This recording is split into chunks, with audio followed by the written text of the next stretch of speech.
कहाँ का इस्लाम है जो आपको इजाजत दे कि आप मासूम लोगों को जाके, निहत्थे लोगों को जाके मारे? आप, ये इस्लाम इजाजत देता है? मैं जिस मजहब पे बिलीव करता हूं वो हालते जंग में कहता है कि आपने सब्ज दरख्त भी नहीं काटना, ग्रीन ट्री भी नहीं काटना आपने। ये किस किस्म का इस्लाम आप लेके प्रचार कर रहे हैं भैया? ये कौन सा जिहाद? ये किस किस्म की ये सारी बातें कर रहे हो? मैं आरजू इन चीजों पे बिलीव नहीं करूंगा। अफसोस के साथ कहूंगा, आप ऐसे मुल्क के बैठे हैं, वाहिद मुल्क है जो इस वक्त जहां से हुकूमत तो कुछ भी नहीं बोल रही, क्योंकि हुकूमत क्यों बोलेगी? हुकूमत को तो डॉलर चाहिए, हुकूमत को तो डॉलर आते हैं सऊदी अरेबिया से, यूएई से, उनकी मर्जी के बगैर किस तरह बोलेगी? हाँ, आपके लौंडे रपाड़े बोल रहे हैं, वही जो इमरान खान के इश्क में मुब्तला है वो कर रहे हैं, करते रहेंगे, वो करना चाहिए उनको। उनको क्या पता है कल क्या होना है? उनको क्या पता है खाना क्या चीज है? उनको क्या पता है दुनिया किधर है? उनकी तो आंखें बंद कर दी गई कि तुमने ना इंग्लिश पढ़ना ना मैथ पढ़ना है, तुम जाहिल हो, तुम पैदा हुए जिहाद के लिए, जिहाद करते हुए मारे जाओगे, या भूख से मर जाओगे या जिहाद से मारे जाओगे। उनको तो ये बताया गया। ठीक है, करने दो उनको। लेकिन सर ये भी तो इतना बुरा लग रहा है देखकर कि किस तरह से जो हमास के लोग हैं वो छोटे छोटे बच्चों की, एक बच्चे की गर्दन तक काट रहे थे अल्लाह अकबर का नारा लगा के। वो फुटेजेस भी दुख मौजूद नहीं हैं। आरजू, इस पे एक और दुख वाली बात है। मेरी ये बात सुन लीजिएगा। तुम्हारा टेरिटोरियल प्रॉब्लम है उनके साथ इजराइल के, अल्लाह अकबर का नारा लगाने की क्या जरूरत है? मेरा मजहब क्यों खींच कर ले जाते हो इसके अंदर भाई? किसने तुम्हें ये इजाजत दी है कि मेरे मजहब को खींच के अपने टेरिटोरियल, तो आपका मकान किराए का किसी का, आरजू मैं मिसाल देता हूं, आपका किसी के साथ एक प्लाट का झगड़ा चल रहा हो कब्जे का, आप उसको मजहबी रंग देके वहां बच्चों को मार के अल्लाह अकबर के नारे लगाएंगे? वहां मेरे मजहब को क्यों उसमें डाल रहे हो भाई तुम? किसने तुम्हें इजाजत दी है ये कि खवातीन के साथ बदतमीजी करके, तमाशे करके अल्लाह अकबर के नारे लगाओ? मैं कंडेम करूंगा इस चीज को। बिल्कुल ये इस्लाम है ही नहीं है, मैं समझता हूं। एक तो मुझे सबसे बड़ा दुख है कि आपने इस्लाम को हमेशा अपनी मर्जी में उसको ढाल के उसके ऊपर कारोबार किया है। एक तो मुझे इस चीज का दुख है, और दूसरा फिर आज आप वहां पे अल्लाह अकबर के नारे लगा रहे हैं। आप मेरे मजहब को उसमें डाल रहे हो। आप how dare you do that? I condemn that.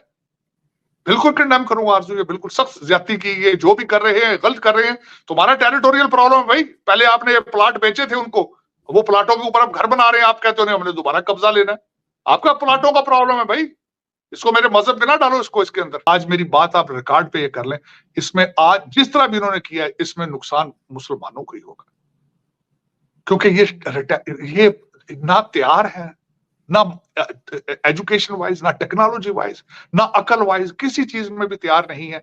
और ये मरवाएंगे अब इसको। इनका कारोबार है भाई, हमास का तो कारोबार है। मारे इसमें कौन जाएंगे? इनोसेंट बच्चे मारे जाएंगे, सर ये इनोसेंट तो लोग मारे टेररिस्ट जाएंगे। ऑर्गेनाइजेशन है हमास, तो कई लोगों का कहना है नहीं कि ये यार, तो मैं इस किस पे, तरह करेंगे। मेरा मतलब नहीं, मैं इस पे क्या आपको बताऊं? दुख है, अफसोस है, दुख है और अफसोस है। और मैं क्या, 900 इजरायली मार दिया आपने? कैसे बातें कर रहे? वो कीमती लोग थे जिनको मारा आपने। अब जब आपके मरेंगे वो भी कीमती होंगे। वो ठीक है, मैं बिल्कुल मुझे पता है जो आप बात कर रहे हैं कि जो सऊदी और जो इस वक्त प्लान चल रहा था सऊदी अरेबिया को, इजराइल को, उसको डिरेल करना था उनका ऑब्जेक्टिव यही था। लेकिन कोई और तरीका निकालते ना भाई आरजू, ये तरीके और भी हजार हैं यार।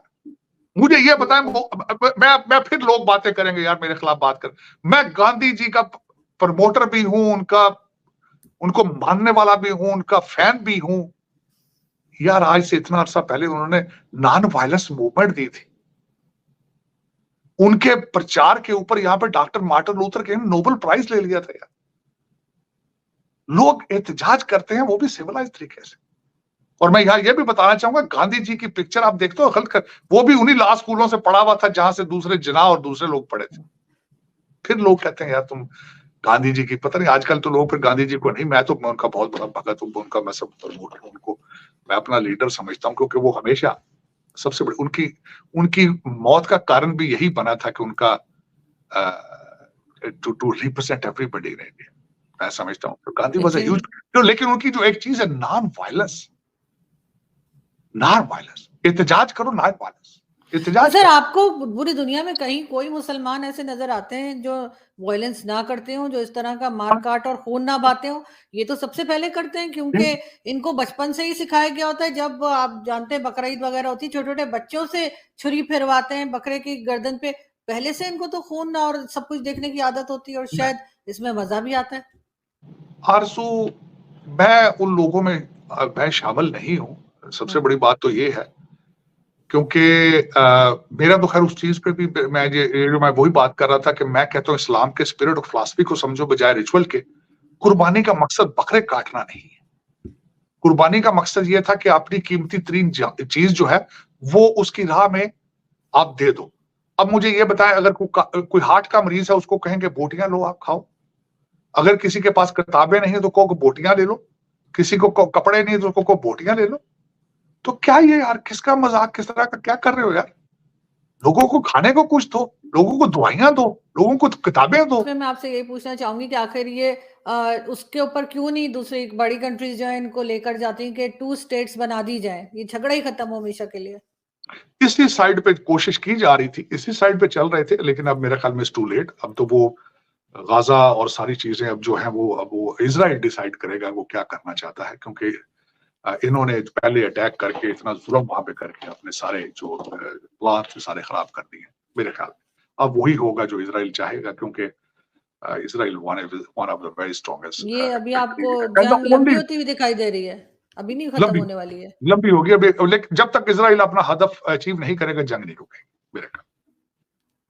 और कोई रोक भी नहीं सकता, नहीं, कोई समझा नहीं सकता दूसरी कंट्री। समझाना किस तरीके से? आप मुझे ये बताया, वो आज वो बात कर रहे हैं कि हमारा सितंबर 11 है, 900 उनका इस वक्त मारा जा चुका है इजरायली, और 150 130 के करीब लोग हॉस्टेज हैं। वो किस तरह छोड़ देंगे जंग एक दिन के अंदर? आप कोई उनकी जगह पे होके छोड़ेगा वो? और स्ट्रांग हो, वो स्ट्रांग हो, ऑर्गेनाइज हो, पैसा भी हो, टेक्नोलॉजी भी हो, हथियार भी हो, छोड़ेगा वो अपने अहदाफ अचीव करेंगे, उसके बाद देखेंगे क्या हो। क्योंकि इन्होंने अचानक ही अटैक किया था, किसी को कुछ खबर नहीं थी, इस वजह से वो थोड़े दबाव में आ गए, उनका नुकसान हो गया। मुसाद की बड़ी फेल्योर है इस वक्त वॉशिंगटन डीसी और तल अवीव के अंदर, यही डिस्कस हो रहा है कि why Mossad has missed it. बिल्कुल ऐसा ही है, लेकिन खैर सर हम यही चाहेंगे कि खैरियत रहे और ये लड़ाई झगड़ा ज्यादा मजीद लंबा ना हो, क्योंकि सारी दुनिया का ही नुकसान है इसमें, सिर्फ इन 2 नेशंस का नहीं है। Thank you so much sir, आपने ज्वाइन किया। Thank you.